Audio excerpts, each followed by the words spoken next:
KGF cinema ప్రభావం ఎంత ఉందో తెలియదు కానీ అందులో ఉన్న ఎలివేషన్ ప్రభావం గట్టిగా ఉంది ఈ మూవీలో. అందులో ఎలివేషన్ తగ్గట్టు సీన్స్ ఉంటాయి.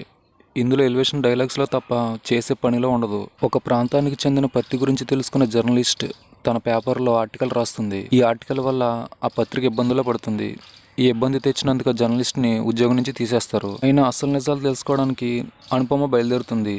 ఒక కొండ ప్రాంతంలో సహదేవ్ వర్మ గిరిజనుల చేత పత్తి సాగు చేయించి బట్టను నేయించి విదేశాలకు ఎగుమతి చేస్తూ ఉంటాడు. ఆ ప్రాంతంలోనే బాక్సెట్ గనులు ఉన్నాయని తెలిసి ఒక ఎమ్మెల్యే, ఒక వ్యాపారవేత్త కలిసి ఆ ప్రాంతాన్ని లాక్కోవాలని చూస్తారు. సహదేవ్ వాళ్ళని ఎలా ఎదుర్కొన్నాడు, గతంలో ఈగలుగా ఉన్న సహదేవ్ కథ ఏంటన్నదే మిగతా స్టోరీ.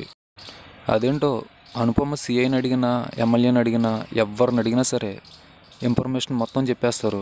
స్కూల్లో టీచర్స్ క్వశ్చన్స్ అడిగితే స్టూడెంట్స్ ఆన్సర్ చెప్పినట్టు. ఒకడు కొంచెం ఇన్ఫర్మేషన్ ఇచ్చి మీకు తోది తెలియాలంటే వాడిని కలవండి, వీడిని కలవండి, ఇంకొకరిని కలవండి అంటూ చెప్తారు. రూత్లెస్ అసాసిన్ అన్న ఒకడు, బ్లడ్ ఈటర్ అని ఒకడు హీరో గురించి చెప్తూ మునిగిపోతూ ఉంటారు.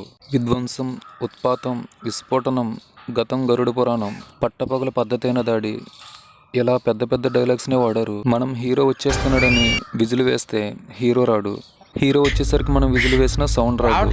ఎందుకంటే అప్పటికే ఓపిక క్లీన్ బౌల్డ్. పబ్జీ గేమ్ను కూడా బాగా వాడుకున్నారు. పబ్జీ గేమ్లో నూప్ స్క్వాడ్స్ వస్తే ఎంత ఈజీగా చంపొచ్చో అంత ఈజీగా హీరో విలన్స్ని చంపేస్తూ ఉంటాడు. రవితేజ గారు యాక్టింగ్, కావ్య తాపూర్ యాక్టింగ్, రవితేజ గారు లుక్స్, విజువల్స్ ఇవి ప్లస్ పాయింట్స్. ఫస్ట్ హాఫ్తో పోలిస్తే సెకండ్ హాఫ్ కొంచెం బెటర్.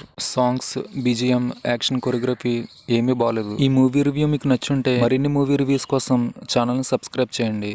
Thanks for watching.